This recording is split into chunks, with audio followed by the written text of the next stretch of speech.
தயவு பண்ணுங்க. என் மக இறந்துகிட்டு இருக்கா. நான் மிகவும் வருந்துறேன். ஆனாலும் நீங்க வந்து அவ மேல உங்க கைய வச்சீங்கன்னா அவ உடனே பொழைச்சுக்குவா. நீங்க என்ன சந்திச்சதே இல்ல.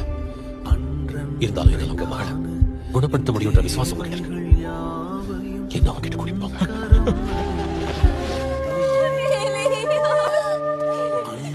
எல்லாரும் இதை நிறுத்துங்க. நீங்க என்ன செஞ்சிருக்கீங்க? அந்த பெண் அவ இறந்துட்டா. நீங்க போகலாம். அவள் இறந்து போகல. அவ தூங்கிக்கிட்டு இருக்கா. எல்லாரும் வெளியே போ. மிகா, நீங்க எங்க போனீங்க? நான் இந்த மனுஷரை கண்டுபிடிக்க போயிருந்தேன். போனதுக்கு அப்புறம் இவ இறந்துட்டா. நீங்க ஏன் எங்களை அப்படியே விட்டுட்டு போயிட்டீங்க? அமைதியா வேணாம். ஒரு பூரண வார்த்தை